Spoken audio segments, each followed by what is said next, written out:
Friendly greetings, it's me, Torley. I am back, and as presumptuously promised, I am going to take you through a tour of all the tracks on Dream Journal 2. I've been writing stories, various Dream Song journal entry, literary thingies for the first installment of 50, but for the second set, I'm going with video. It's a lot of fun to talk to you about this. Just looking at the playlist, pardon my distraction.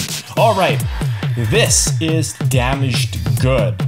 It is more of a minimal affair for me, perhaps, and I was somewhat influenced by a mutant strain of dub step. It does not conform, this track, to the usual BPM. In fact, it is more akin to sort of breakbeat or drum and bass, but I'm not good with genres and you don't have to be either.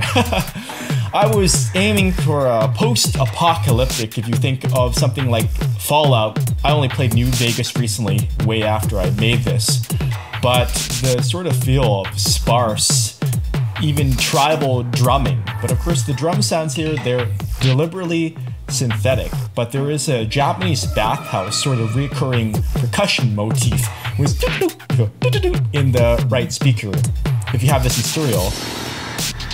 And this is where it kind of drops to the half tempo, but I like to space it out. So here the dubstep influence is more evident. And of course, let me remind you, you can download this and all other Dream Journal 2 tracks at torley.com for free, or make a donation if you want to support my future travels and they don't have talking on them.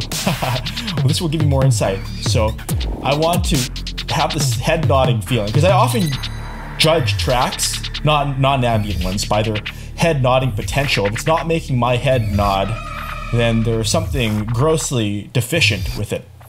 And I do a lot of these things where in the midsection or 2/3 of the way in, I will remove the beat. So here it is, like, think of the Mojave Desert, and there are sounds of walking on gravel, very, very sparse.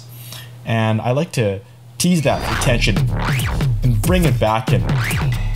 And a big thing for me is chord progressions with melody.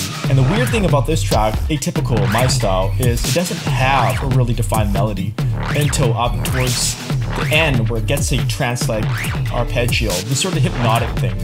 And that's exactly how I felt, because after I completed Dream Journal 1 with Glam Hammer, with its supermarket or ultra market shopping motif, I wanted to strip things down, get away from the gaudy sorts of suburbia, and move out to the wasteland and travel, cross another worlds plural, to other cities. That's the sort of images when I am see right here.